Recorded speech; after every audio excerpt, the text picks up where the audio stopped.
Olá, congressistas do primeiro Congresso Online de Pediatria, PEDION. Aqui é a professora Renata Machado Pinto e a nossa aula será sobre o tema obesidade infantil.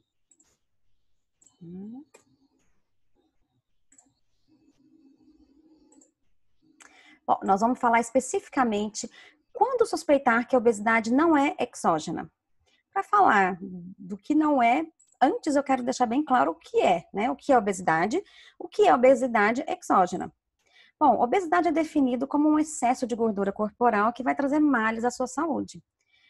Para o diagnóstico infantil, a gente usa as curvas de índice de massa corporal da Organização Mundial de Saúde por sexo e idade. E essas curvas são interpretadas de acordo com a faixa etária das crianças. Então, nos menores de 5 anos, eu quero chamar a atenção para uma categoria diferente de diagnóstico nutricional, que a gente não encontra nem em adultos e nem em crianças maiores de 5 anos, que é esse risco de sobrepeso. Então, nós consideramos de peso normal ou eutróficas as crianças que estão com o peso entre o Z-score menos 2 e mais 1, que equivale ao percentil 3,85. Entre o mais 1 e mais 2 é um risco de obesidade, que significa o percentil 85 e o 97. Entre o percentil 97 e 99,5, equivalendo ao Z-score mais 2 e mais 3 é sobrepeso, e se considera obesidade apenas quando se alcança o Z-score mais 3, equivalente ao percentil 99,9. Para as crianças maiores, essa categoria risco de sobrepeso não existe mais, e a partir do Z-score mais 1, entre mais 1 e mais 2 é sobrepeso, a partir do mais 2, equivalente ao percentil 97, a gente já tem obesidade, e o mais 3 já considera como obesidade grave. Tá, então a gente viu o que é obesidade e o que é exógeno. Bom, pensando no termo em si, né, no dicionário, exógeno é o que vem de fora, então seria uma obesidade que é por causa dos hábitos de vida, excesso de alimentos, falta de exercício, então é uma coisa de fora que está trazendo uma doença. Mais ou menos seria isso. É também chamada de obesidade comum, ou simples, ou poligênica. E de simples não tem nada, né? Obesidade exógena, ela é muito frequente, é a mais frequente, mas é uma doença extremamente complexa. Ela decorre de uma interação de vários fatores, eu preciso de um background genético, então um pool genético de aumento de risco, então são várias variações gênicas, cada uma trazendo um pouquinho de risco, e quando você interage com uma série de fatores ambientais ou características da própria pessoa, às vezes você tem mecanismos epigenéticos envolvidos, tudo isso junto vai levar ao fenótipo, então, da obesidade exógena, desse excesso de gordura corporal. Já foi muito tempo considerada como uma fraqueza de caráter, preguiça, falta de vontade, ligada ao conceito de pecado da gula, e nada pode ser mais mentiroso do que isso, né? Infelizmente, até hoje, muitas pessoas sofrem de gordofobia, por aí, em geral, e mais infelizmente ainda, porque profissionais de saúde, às vezes, se comportam com os pacientes obesos como se realmente fosse assim, ser gordo porque quer, porque tá preguiçoso, etc. E não é verdade, né? Obesidade, a gente sabe que é uma doença neurocomportamental, e tem alterações no hipotálamo das pessoas obesas que desregulam centros de controle de fome, saciedade e do próprio gasto energético. Então, essa balancinha de ingestão e gasto, que deveria ser bem simples de deixar assim, né? Mas não é, para levar ao excesso de depósito adiposo, é uma coisa assim bem complexa, né? A gente tem o sistema nervoso central regulando esse peso, e tem uma interação entre os processos bioquímicos e comportamentais. Então, essa regulação do balanço energético pelo sistema nervoso central é feita didaticamente por dois componentes, um homeostático e o outro hedônico. Se só existisse homeostático, a gente nem estava conversando aqui, não ia ter obesidade, porque o corpo sabe sentir quando é que eu tenho que comer mais, quando é que eu tenho que comer menos, quando é que eu tenho que me exercitar mais ou menos. Acontece que tem um componente hedônico. Comer é muito gostoso. Então, ninguém respira demais porque é gostoso. A gente respira o tanto que precisa, mas comer não. Comer é muito gostoso e a gente consegue quebrar essa homeostasia aqui. Quem nunca, tá assim, foi numa churrascaria, comeu muito, tá assim, ai, tô cheia, não aguento mais nada. Até que passa aquele carrinho da sobremesa e, do nada, abre-se um espaço onde há 30 segundos não existia e a gente acaba comendo mais. Isso é tudo menos fome. certo? Então, está bem claro assim que o componente hedônico consegue bagunçar o componente homeostático. Então, no componente homeostático, a gente tem sinais ao longo do dia que estão dizendo, olha, tá com fome, come, tá saciado, para de comer.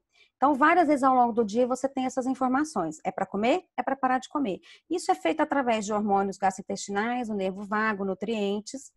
Existe um comunicado mais de fundo, mais a longo prazo, que está dizendo sobre a adiposidade, a quantidade de tecido gorduroso que você tem. Então, é feito pelos hormônios leptina, produzido pelo tecido gorduroso, e a insulina, e eles comunicam ao hipotálamo, olha, hipotálamo, já tem um tanto bom de adiposidade, pode dar uma baixada geral no nível de fome. E isso deixa a coisa mais equilibrada. Deixaria se não fosse tão gostoso comer. E os alimentos, e principalmente os mais calóricos, ricos em gordura saturada, açúcares simples, eles conseguem ativar o sistema de recompensa cerebral no mesmo lugarzinho que vai sexo, drogas lícitas ou ilícitas, comportamentos prazerosos de uma forma geral, também como ouvir música, exercício físico faz isso também, ainda bem, né? Então, tudo que dá prazer acaba ativando os mesmos neurônios. Vamos dar uma lupa, então, nesse controle homeostático do balanço energético. Então, a gente tem uma turma aqui em azul que vai dar um sinal de anorexia, para de comer e vamos gastar energia. Isso é feito por uma série de substâncias. Então, a leptina, que é chamada até de hormônio da saciedade, é produzida pelo tecido adiposo. Vários hormônios do trato gastrointestinal, que vão comunicar, então, lá no hipotálamo, os hormônios que expressam CART, que é o transcrito regulado por anfetamina e cocaína, e o PONC, proopiomelanocortina, que é quebrado, entre outras coisas, em hormônio alfa-MSH, que consegue, através desse receptor MC4R, trazer essa sensação de estou cheio e vamos queimar energia.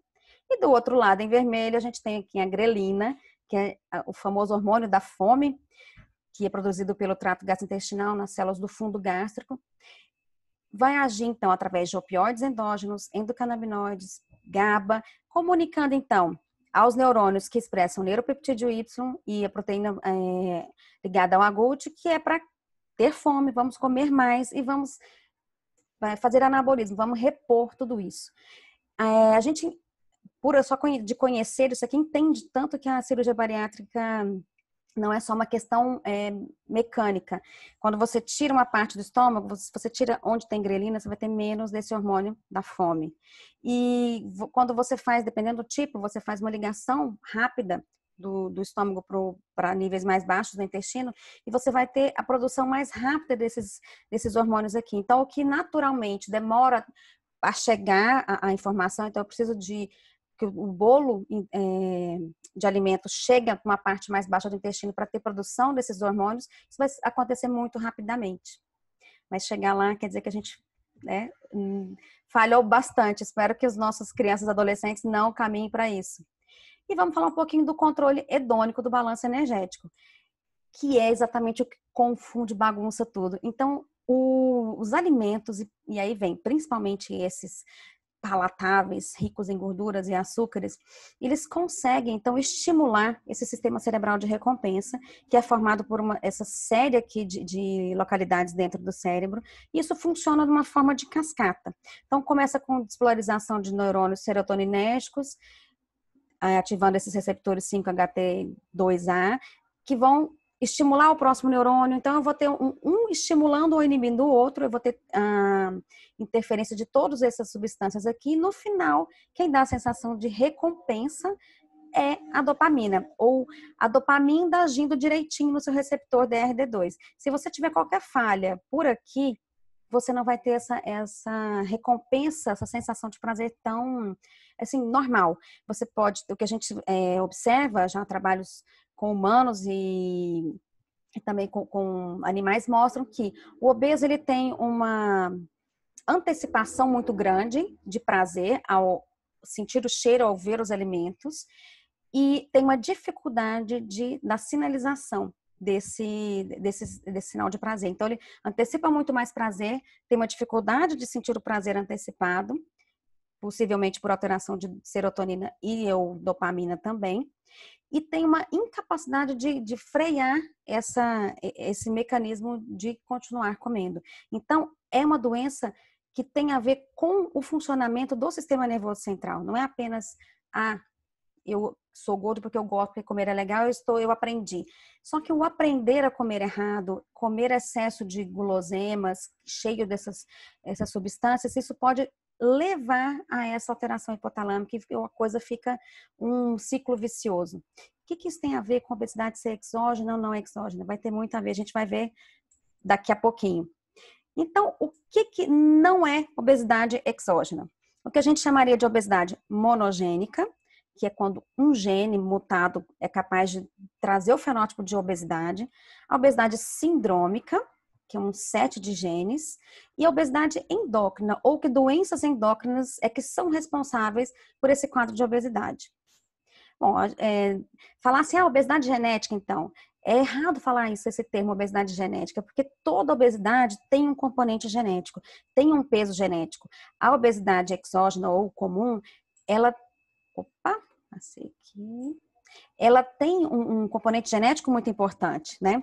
E a gente sabe que, na verdade, genética e a família está misturado ali, né? Genética e ambiente estão juntos. Então, para a obesidade exógena, quando você tem o pai e mãe obesa, essa criança tem 80% de chance de ficar obesa. Se só um dos dois é obeso, a chance cai para 50%. E se nem pai nem mãe são obesos, só 9%. Mas dá uma dúvida, né? Bom, porque moram juntos, eles estão compartilhando os genes, mas estão compartilhando também o ambiente. E aí, os estudos com gêmeos vieram gêmeos monozigóticos que foram separados ao nascimento, foram então criados em ambientes diferentes, puderam diferenciar aí o que é ambiente e o que é genética. E olha só, tem muitos estudos e existe uma variação entre 40% e 70%, ou seja, mais ou menos metade da variação do IMC tem a ver com a genética e não o ambiente em si. E do ponto de vista, então, genético, então não existe obesidade genética. Talvez você queira dizer esse sinônimo de monogênica, mas toda obesidade tem um componente genético. E do ponto de vista da genética, a gente tem 3 tipos. Então, a monogênica, que eu tenho um gene que teve uma mutação, mudou muito a sua configuração daquela proteína e ele sozinho é responsável pelo fenótipo.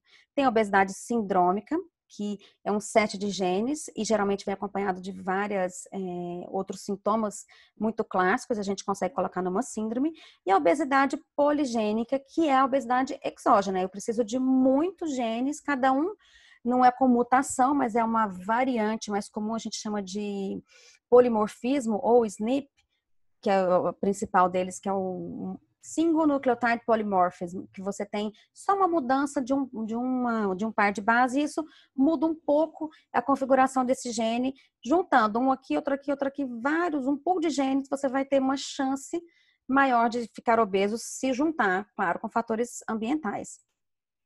E, então, mais ou menos é assim, as doenças comuns, isso acontece muito, né? Então, eu preciso de muitas variantes de genes que são muito comuns, então cada uma com um pouquinho de risco e eu vou ter obesidade. Do outro lado, a gente tem o quê? Coisas bem mais raras, que um único gene é mutado e tem um grande efeito. E a gente tem as formas intermediárias aqui, isso serve para obesidade, para mais um monte de doenças, né? E a questão endócrino-metabólica, o que é isso de obesidade endócrina? Também não é um termo muito legal, né? Porque toda obesidade tem uma influência endócrino-metabólica. Mas a gente tem que diferenciar aqui se uma doença endócrino-metabólica de base levou a essa obesidade ou a obesidade está trazendo consequências endócrino-metabólicas. Praticamente todo obeso, exógeno também, claro, né?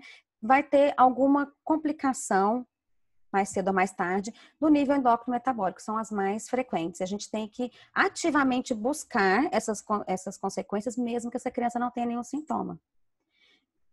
Então, nós temos a obesidade monogênica, um só gene, certo? Que está contribuindo para todo o fenótipo. A sindrômica, nós temos a obesidade relacionada às doenças endócrinas, na qual as doenças endócrinas são a causa, e nós temos doenças endócrinas ou endócrino-metabólicas como consequências da obesidade exógena. Então, essa grande maioria que nós não vamos estar tratando disso hoje, nós vamos tratar exatamente do que não é comum, das coisas que são menos comuns, mas acontecem. Então, repetindo aqui, que a avaliação endócrina é muito importante na criança obesa, no sentido da consequência. Toda criança obesa, a gente tem que procurar as consequências da obesidade. Entre elas estão as consequências endócrino-metabólicas. Então, glicemia, insulina, a gente para poder calcular o ROMA, vamos ver o lipidograma dessas crianças, vamos ver função hepática, as meninas podem ter também ovário policístico, temos que dar uma geral buscando consequências. E quando é que nós vamos buscar causas secundárias? Alterações hormonais que levam à obesidade, síndromes levando à obesidade e uma mutação de um único gene levando à obesidade. Vamos chegar lá. Então, obesidade monogênica. Quando pensar? Deixa eu ver onde que eu vou me esconder aqui. Então, quando pensar em obesidade monogênica? Quando você tem uma obesidade grave, com uma hiperfagia intensa, uma criança que tem uma tendência de comer compulsivamente e um início bem precoce, geralmente antes dos 5 anos de idade. E os genes mutados, eles vão estar ligados principalmente nessa via anorexígena. Eu falei um pouquinho lá e vamos dar uma lupa aqui agora. Então, se você tem mutações do receptor de leptina ou da própria leptina, do gene da própria leptina, você não vai ter a sinalização, nem começa essa sinalização aqui anorexígena. Então, a leptina age no seu receptor de leptina, que vai estimular os neurônios PONC, próprio melanocortina. O PONC, ele é clivado por essas enzimas PC1 e PC2 em alfa-MSH, o hormônio estimulador dos melanócitos, que vai atuar via receptores, são vários, os principais, o MC3R e o MC4R, né? Receptor 3 e 4 de melanocortina. Então, nós temos vários genes que são estudados, né? Os mais estudados, leptina, receptor de leptina, o PONC, esse quadro foi tirado de uma revisão que eu fiz no ano passado com alguns alunos, está publicada, depois eu tenho uma bibliografia toda indicada.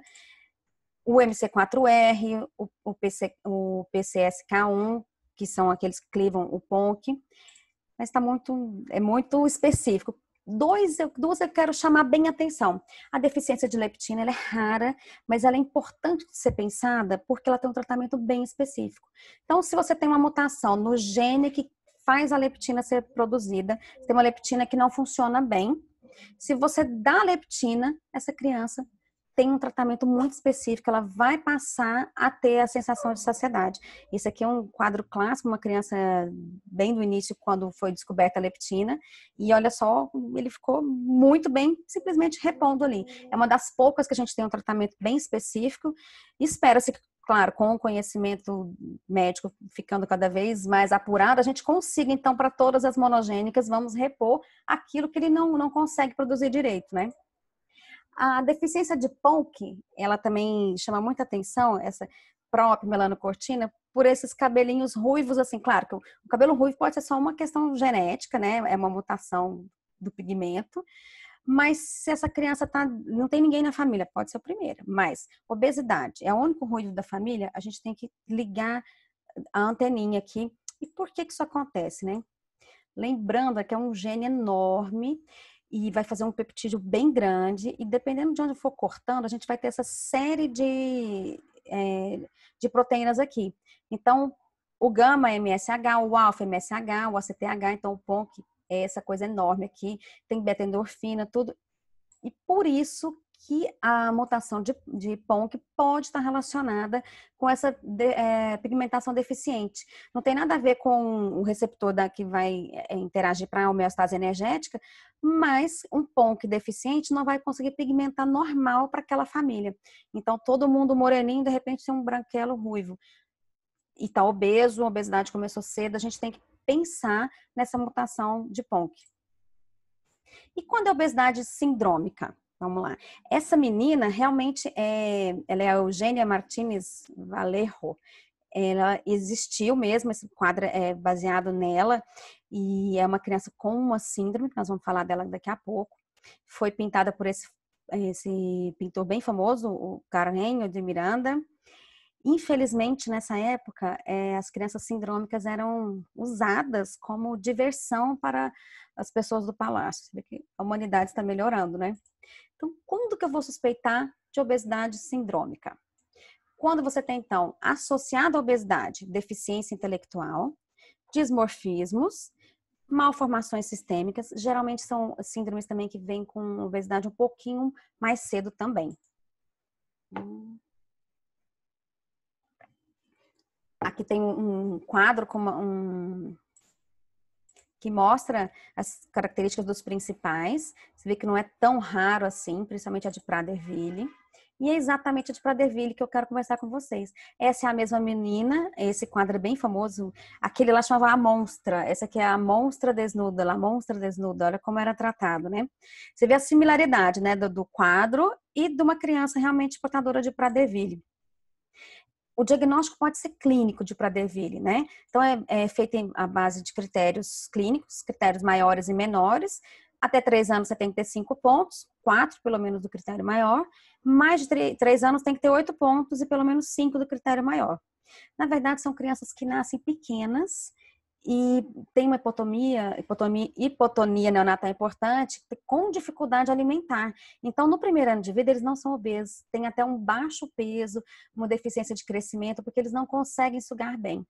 Depois que eles saem dessa fase, começa a aumentar o peso rapidamente, com uma hiperfagia muito intensa, são crianças que ficam agressivas, eles têm uma fome exagerada, e ficam muito agressivos e quando não tem a comida disponível, atacam geladeira e tudo, né? Tem alguns dismorfismos que eu vou mostrar. Os genitais são pequenos, tem atraso puberal também.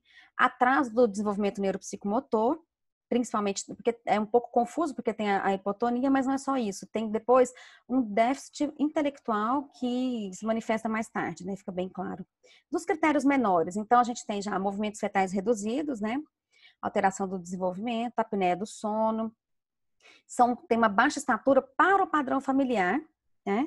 E não é uma baixa estatura extrema, mas está abaixo do padrão familiar. São mais branquinhos também, uma hipopigmentação para aquela família.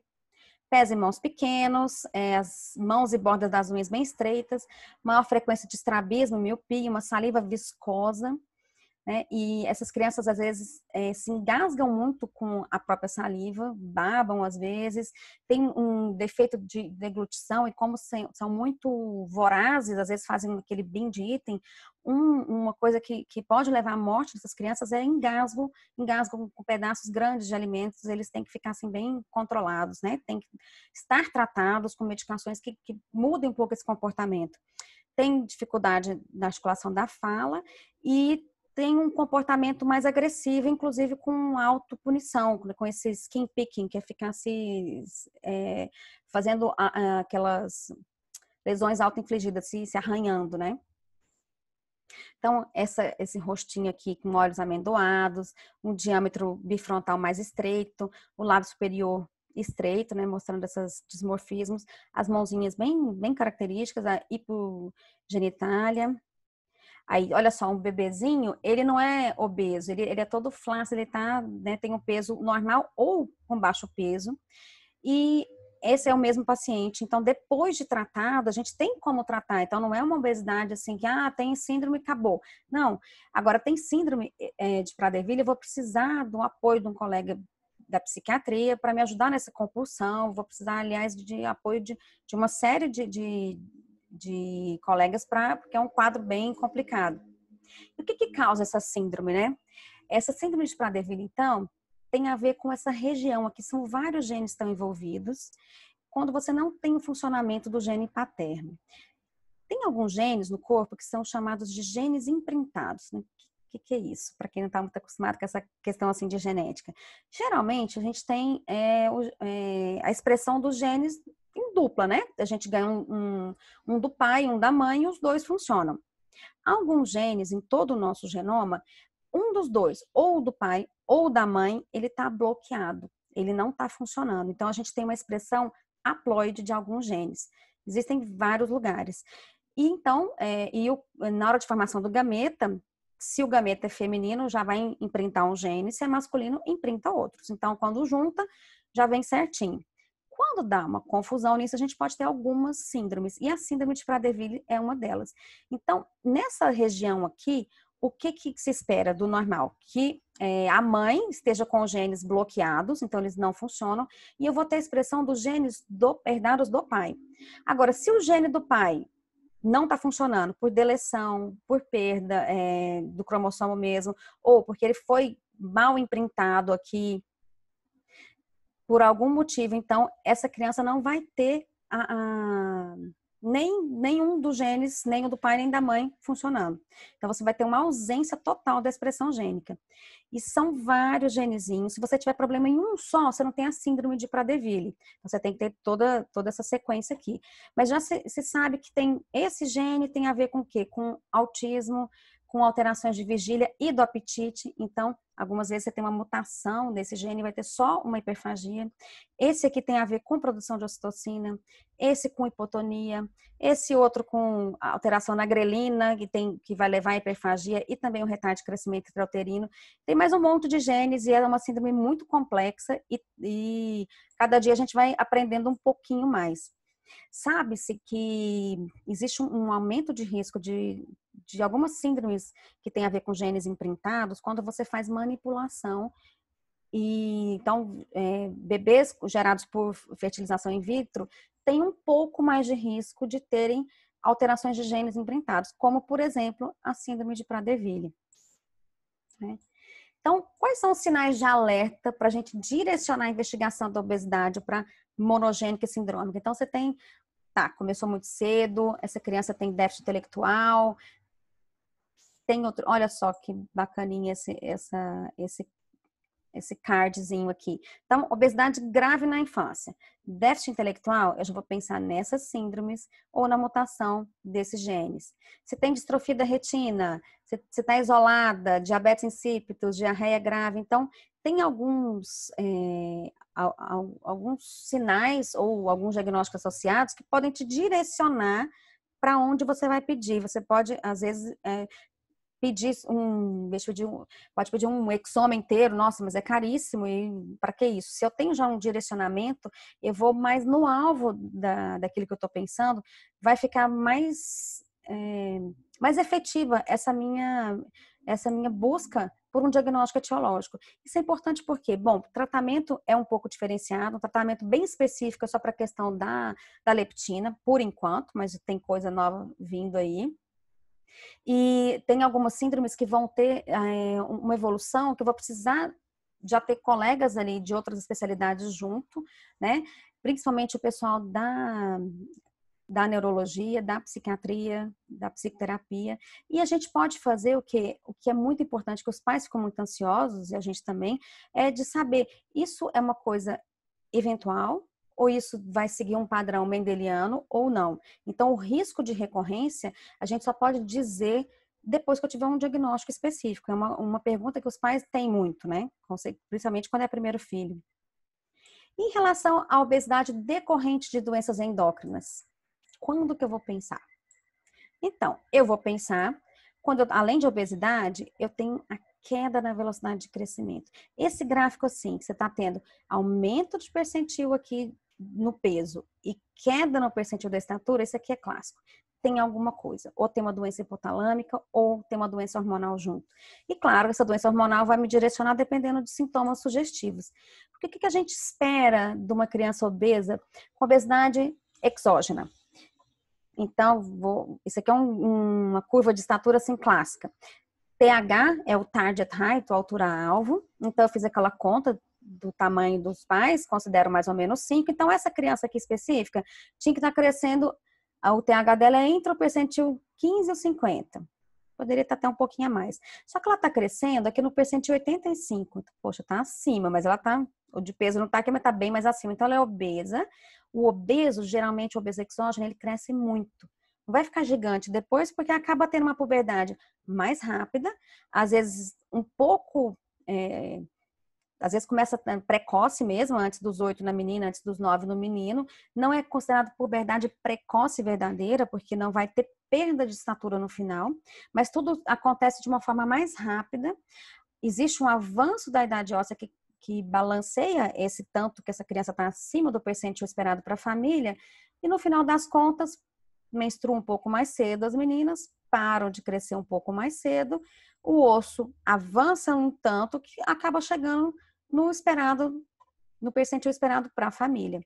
Quando é puberdade precoce mesmo, avança muito, você vai ficar menor do que o esperado para a família. Mas isso aqui é um crescimento clássico de uma criança que tem obesidade exógena.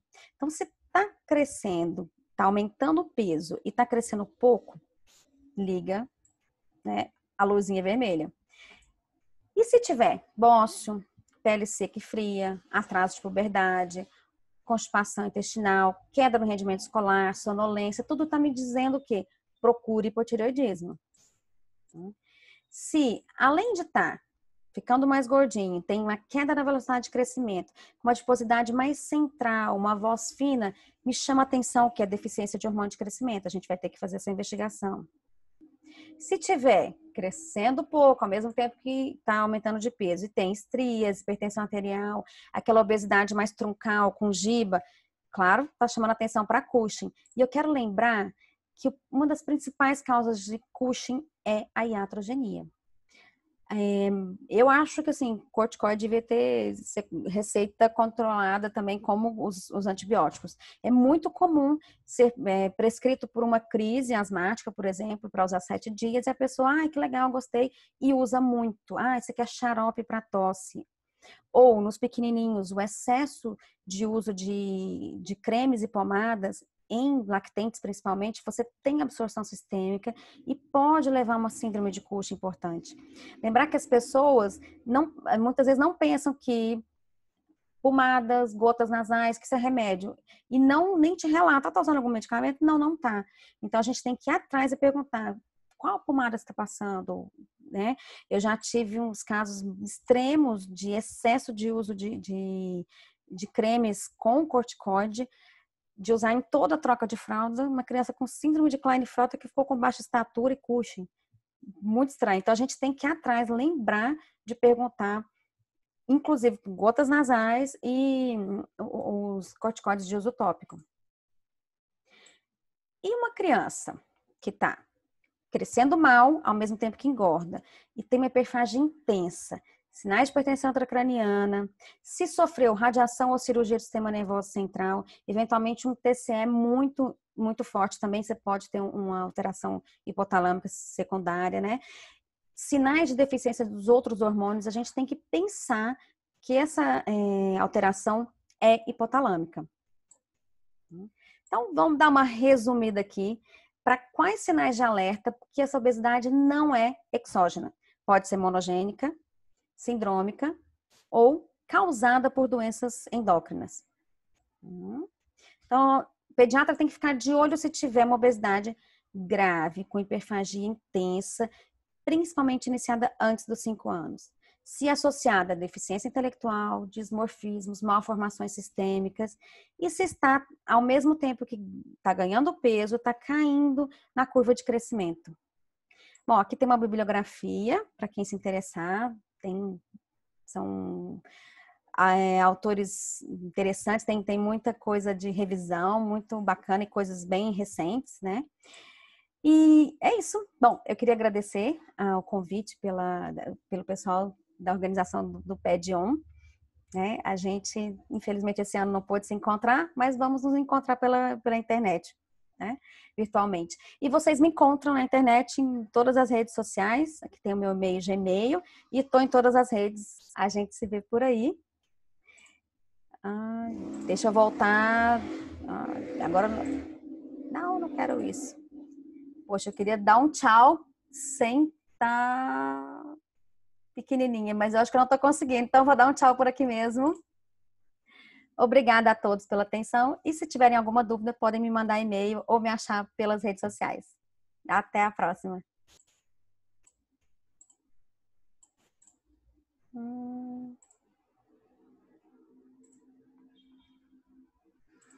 Agora eu consegui sair. Então, vou dar um tchau por aqui. Se vocês tiverem alguma dúvida, algum questionamento, pode me mandar e-mail ou me acha nas redes sociais e a gente conversa. Até a próxima.